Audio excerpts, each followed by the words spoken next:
Hello, happy new year. कौन सा new year, कहाँ का न्यू ईयर। आता जाता हर साल ना एक सा ही होता है। सोते सोते ही पूरा साल गुजर जाता है। अरे नहीं नहीं, मेरी दुआ है कि आने वाला साल आपके लिए बहुत सारी खुशियाँ और कामयाबियाँ लेकर आए। हाँ हाँ, कामयाबियाँ तो मिल रही हैं, अल्लाह का बहुत शुक्र है। मगर रिश्तेदारों से हजम नहीं हो रहा वैसे। क्यों, ऐसा क्या हुआ? होना क्या है, क्या कहने हैं इन रिश्तेदारों ने।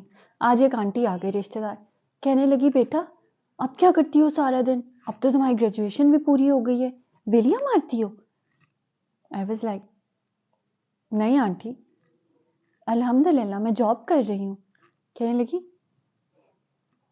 जॉब कर रही हो तुम। मैंने कहा क्यों आंटी, मुझे कीड़े पड़े हुए हैं, मैं जॉब नहीं कर सकती क्या, या मेरे हाथों और पाँव में मेहंदी लगी हुई है जो हर वक्त गीली रहती है, तो इसलिए मैं इनका इस्तेमाल नहीं कर सकती। फिर कहने लगी खैर कितना कमा लेती हो। मैंने कहा आंटी आपने मेरे पैसों की कमेटी डालनी है क्या, जो आप मेरी सैलरी पूछ रही हैं। फिर उनको बहुत ज़्यादा गुस्सा चढ़ गया। फिर उन्होंने ऐसे करके मुझे देखा और कहा मुझे क्या लगे जितना मर्जी कमाओ। मैंने कहा खैर आंटी अल्हम्दुलिल्लाह 1 लाख रुपया कमा लेती हूँ मैं। फिर कहती 1 लाख रुपया। मैंने कहा जी आंटी। कहती खैर अल्लाह तुम्हें और कामयाबी दे, मुझे क्या लगे जितना मर्जी कमाओ तुम। मैंने कहा आंटी अल्लाह ताला कामयाबी तो देगा, लेकिन आप सह पाएंगी मेरी कामयाबी। बस फिर क्या होना था, आगे का मंजर तो आप बखूबी जान सकती हैं। Good one. सीरियसली फिर क्या हुआ, लेकिन चलें खैर मैं आपको बता देती हूँ कि आगे फिर मेरे साथ क्या हुआ। जी जी प्लीज गो अहेड। फिर क्या होना था, आंटी ने मेरे अम्मा अब्बा को कहा तुम्हारी इस बेटी को पता नहीं मेरे से कौन सी तकलीफ है, हर वक्त मेरे पीछे पड़ी रहती है, टर करके मुझे जवाब देती है। मैंने कहा आंटी मुझे आपसे तो कोई तकलीफ नहीं है, मगर हाँ मेरा जहाँ तक ख्याल है मेरी सैलरी सुनकर आपको काफ़ी ज़्यादा तकलीफ हो गई है।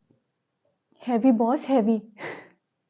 वैसे दांत देनी पड़ेगी आपके कॉन्फिडेंस की।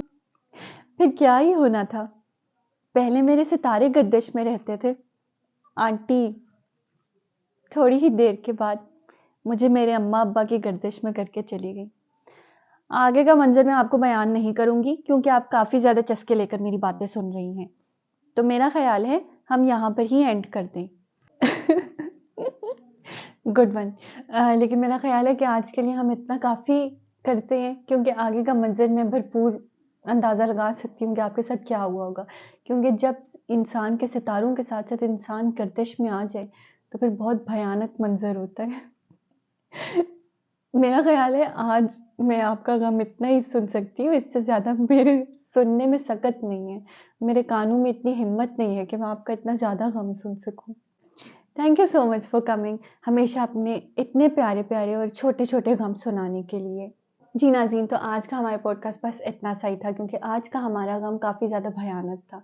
और जहाँ तक मेरा ख्याल है हमारी ज़िंदगी में ऐसा गम एक दो बार तो ज़रूर आया होगा। If you like my podcast, don't forget to subscribe my channel, comment and like on my podcast. Thank you so much.